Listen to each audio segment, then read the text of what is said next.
Hi everybody, my name is Victoria. Welcome back to my channel, and today I'm going to be talking about both my worst reads and the best reads of 2023.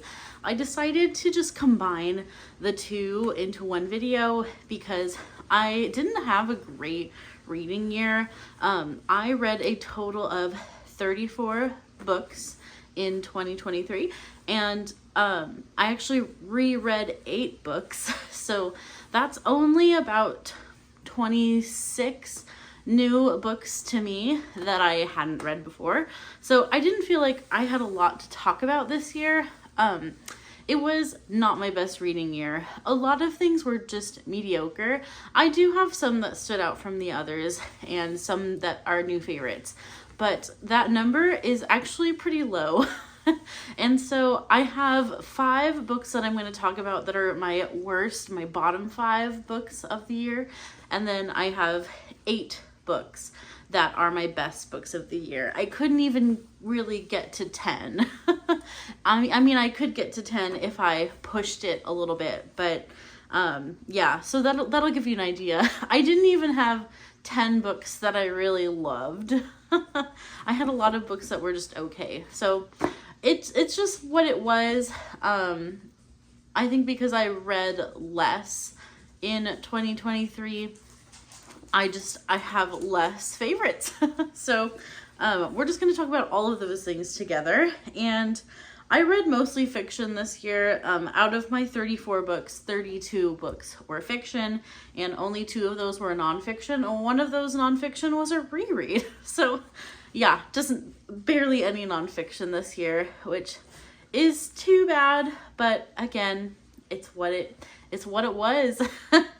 I'm hoping for a better 2024. In 2023, I moved houses, which was a big stress on like the first half of the year.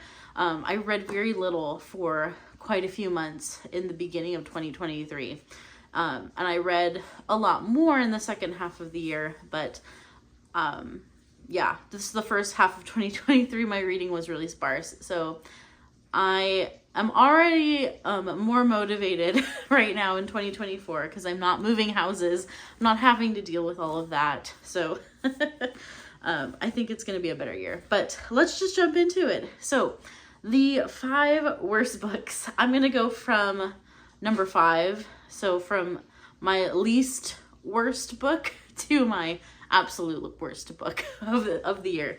We're just gonna get them out of the way. So at number 5, I'm putting Harlem Shuffle by Colson Whitehead.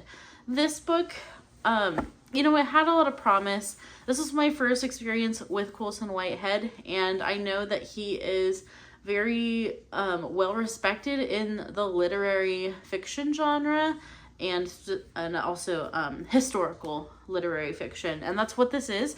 This is set in Harlem, New York City in the 1960s, and this follows mostly a Black community, specifically one Black man named Ray Carney, and he is doing all he can to live an upright life in society as best he can, but he has criminals around him and people who are just mixed up in bad things, and so he has a wife and kids, and this whole book is kind of about how he has this struggle, this constant struggle in his life to run his business in this upright way, but also he keeps getting pulled into crime by his family members. So he has like his father in particular was very, very, very involved with some bad things.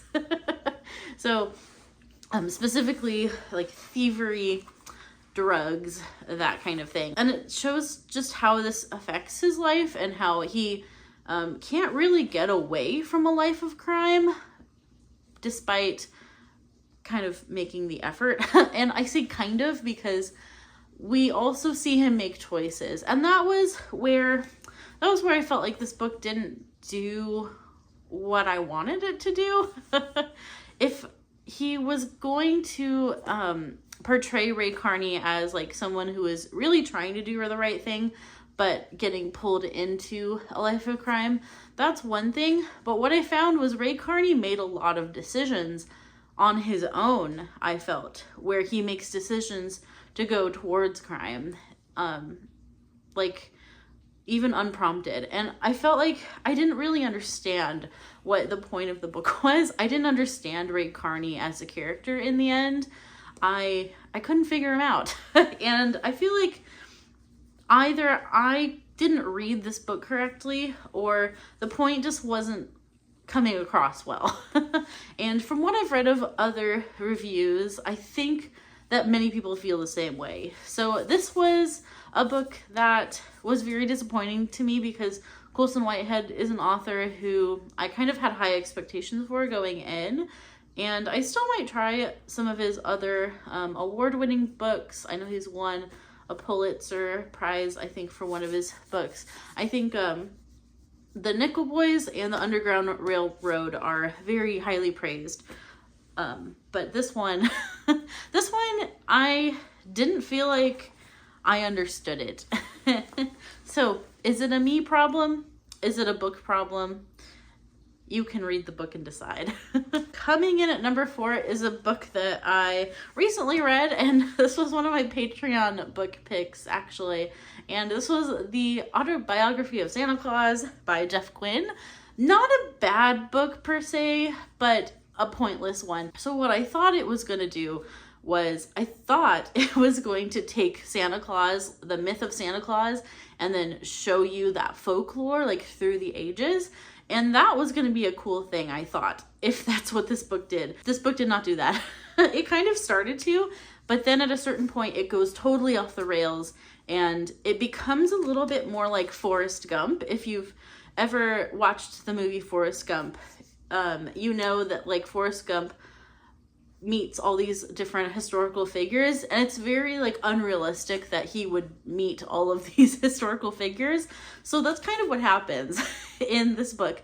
Santa Claus interacts with all these different historical characters, from, like, King Arthur to Attila the Hun to Teddy Roosevelt. And so that part is where it kind of lost me, and it just became silly. And most of us that read it, I think just me and Dia ended up reading it, we both felt the same way, that this book just didn't really have a point. So unfortunately, it's ending up on my bottom 5 books of the year. However, if you don't mind that kind of silly Christmas story, it was kind of fun in parts. That's all I'll say about it.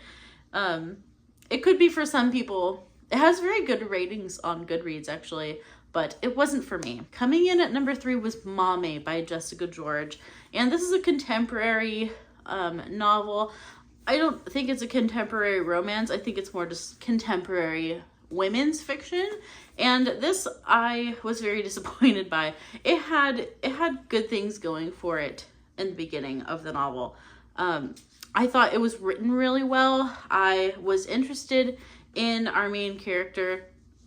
And then as it went, it just becomes more about just her sex life and her kind of like butting against her parents. And she just says some really mean things also to her mom in particular. And she's just like, I found her at a certain point to just be really disrespectful, and this book became a lot more about like 20s and like kids who are in their 20s, and like the hookup culture and sleeping around and going to clubs and doing drugs, and like it just became about that, and I became completely disconnected from this. So I didn't actually finish this book, so take that for what it is, but I will not finish this book. She became insufferable. I can't even remember. I think it's Maddie maybe is the main character's name, but I don't know. Is that right? I'm not sure. But anyways, the main character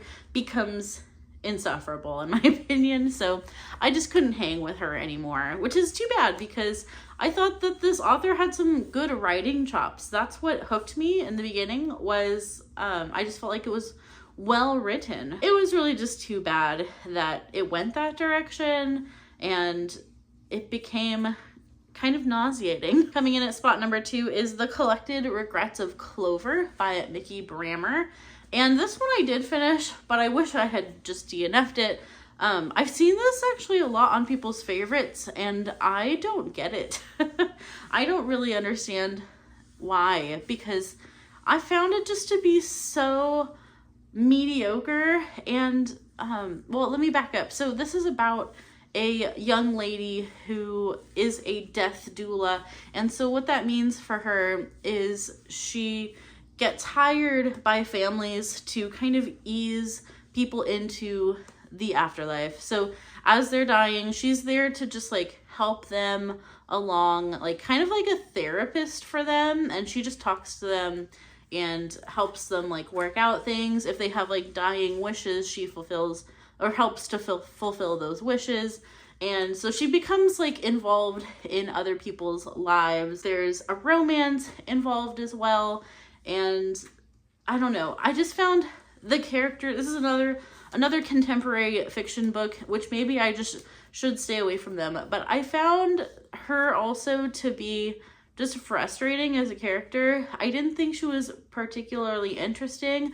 I felt like she just kind of felt sorry for herself, and it was like always just a pity party. She kind of has no friends, she has no family, and so she is just very like alone and sits in her apartment alone and has like very few connections to the outside world. And this book is also kind of like Mommy, where it's about like this young lady coming into her own and like coming into society more. And I guess I'm just not interested in those books. They just fall so flat for me. This was just so ridiculously okay, and it was too mediocre. And it was another one that I thought had pretty good potential going in. I also just I don't agree with the philosophy of this book of dying and like the philosophy around the afterlife. And this probably has to do with the fact that I'm a Christian and I have Christian beliefs about death and the afterlife and like what the purpose of life is. And I just didn't mesh with this book. I did not agree with the philosophy of this book, and it was just okay. I will say it does have has some cute romance, but more between like the older people rather than the main character herself. There's like a few different romances that are happening in this book. Yeah, this is another one where I just did not care. I didn't care about the main character, and that's the whole point. That's what I'm supposed to care about. And my absolute worst book of 2023 was The Silent Patient by Alex Michaelides.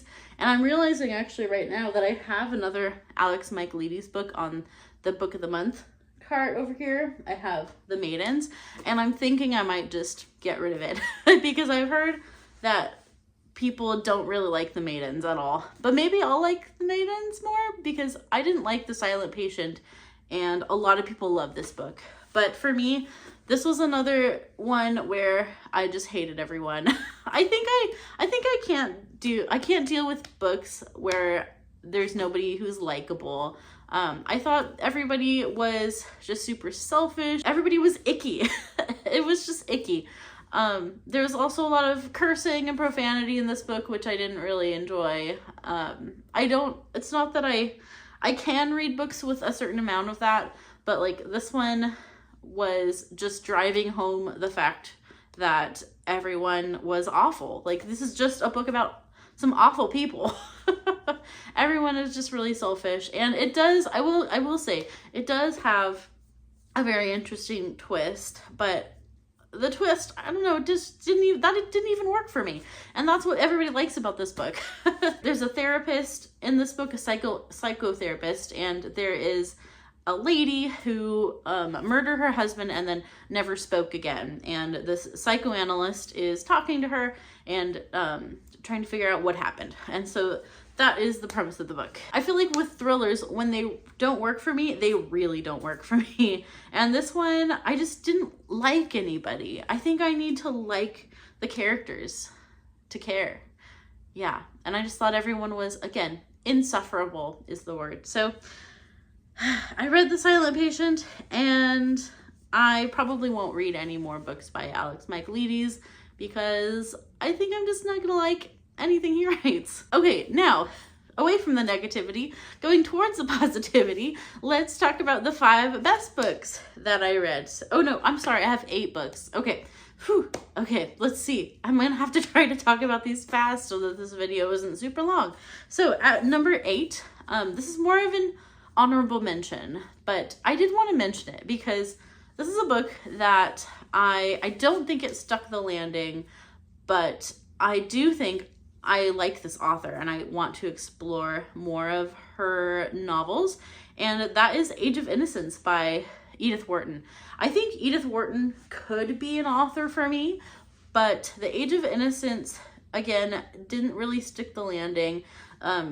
I did think it had really beautiful passages and beautiful writing. She actually made me laugh out loud sometimes. I thought she was really funny. And also, it is also kind of just a very sad, tragic novel.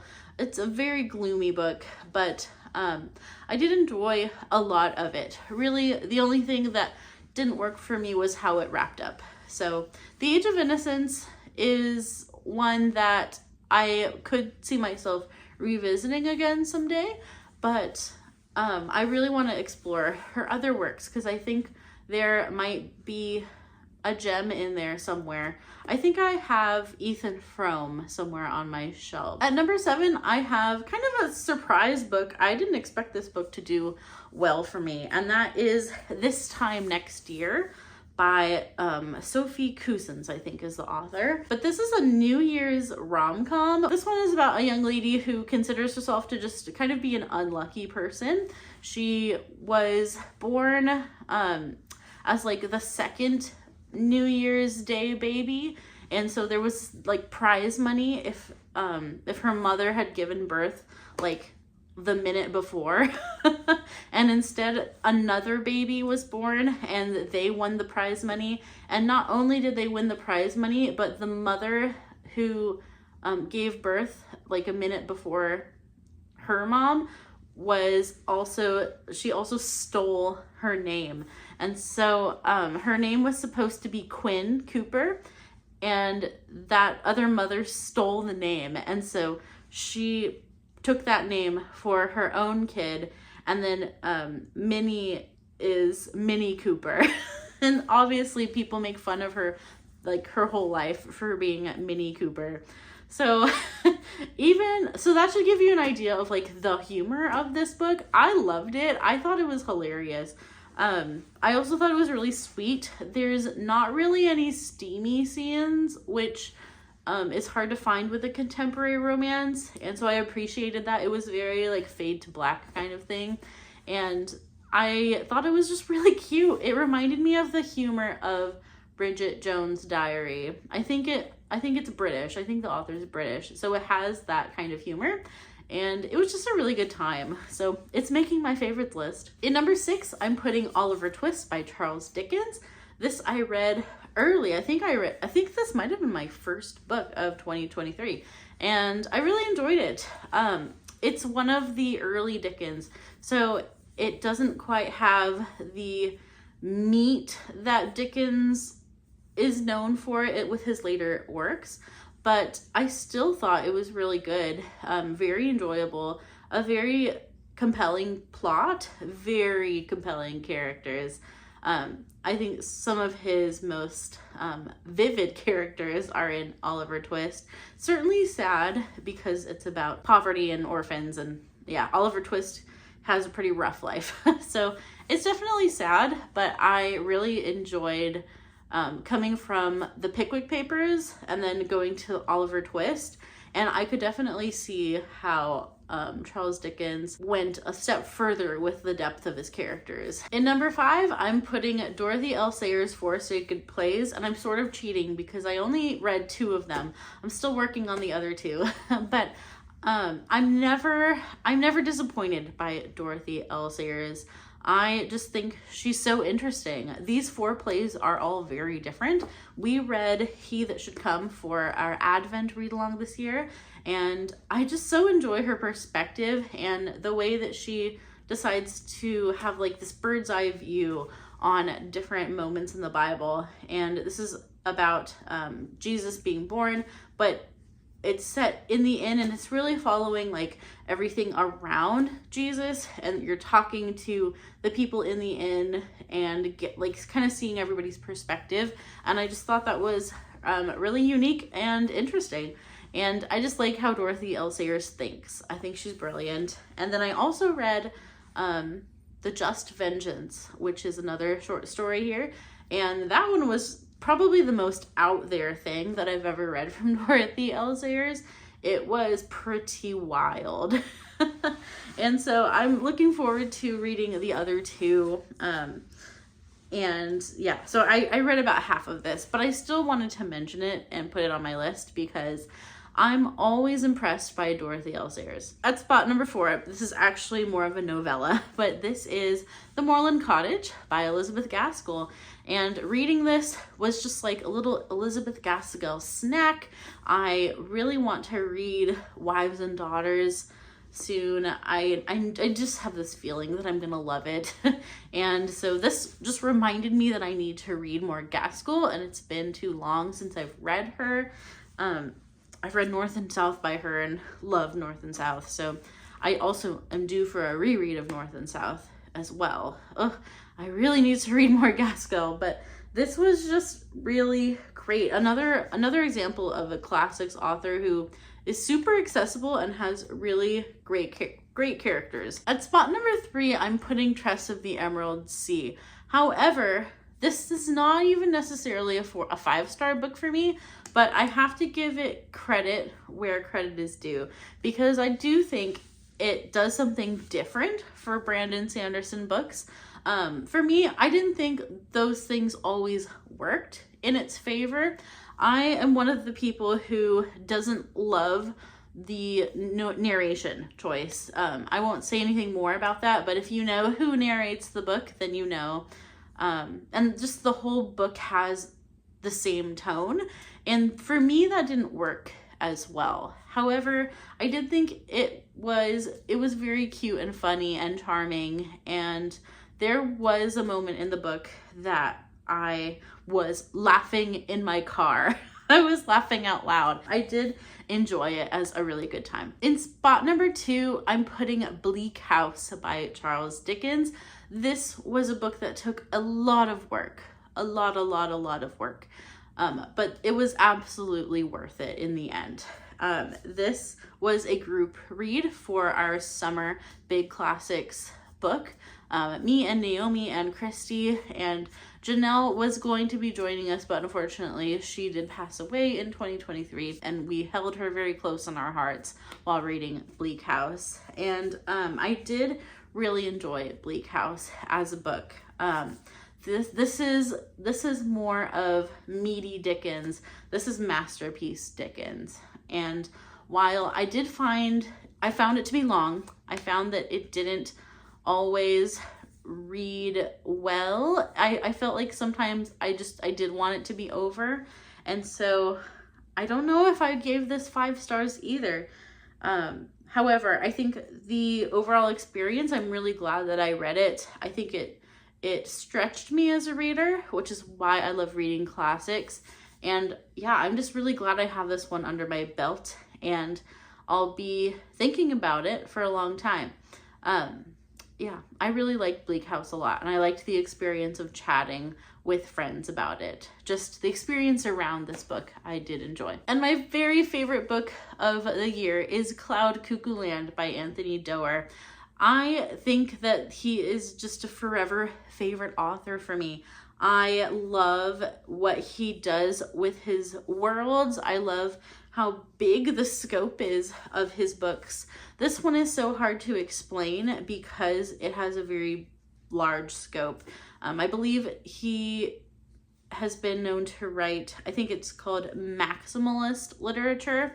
And so I'm honestly I'm not even going to try, but there are themes in this book that I really liked. If you like the themes of libraries and knowledge and like knowledge throughout the ages and the preservation of knowledge, then give this one a go, because I found it to just be so worth it. It was also a book that took some work and took some patience, but absolutely worth it in the end. I love Anthony Doerr's writing. I love his plotting. I like his characters. I don't always love his characters. I think for me, if there is something weaker about his writing, sometimes it's his characters. But I just like the scope of his novels and his ideas. I also watched, I've also read All the Light We Cannot See, which I loved as well. And then this year I watched the Netflix adaptation of All the Light We Cannot See. And if you haven't watched that, I highly recommend it. I actually think they improved on some things from the book, because I think they actually wrapped it up better in the Netflix show. There was like a couple choices they made that I thought worked even better in the show. So that doesn't always, I can't always say that. That doesn't always happen. But definitely if you're not wanting to read All the Light We Cannot See, I do recommend the TV show on Netflix. It was excellent. And I would love to see a TV show for Cloud Cuckoo Land. I would imagine it would be hard to do, but I think it would be really fun to see them try. Yeah, favorite book of the year. Absolutely recommend trying out Cloud Cuckoo Land. All right, that's it for me. Those are all of the books that I either disliked or liked in 2023. And then there was a lot of books in the middle that live somewhere in the gray. So yes, I have all of my reading stats on Goodreads as well, if you want to follow me there. I joined Storygraph later in the year, so my Storygraph actually I think doesn't reflect super well. I'm not sure my Storygraph is super updated. But I will be updating it in 2024. It will be accurate. So if you're interested in some of the other books that I read and my thoughts on them, I will have my Goodreads linked down below. Thank you so much for watching this video. I hope you have a great 2024, and I hope your 2023 reading year was excellent. Hopefully it was better than mine. I'm hoping for mine to be better next year. I mean this year. It's 2024 now. So we'll see, but I think it's gonna go better for me. So I am signing off. Thank you so much for watching. Keep reading great books, and until next time, bye-bye.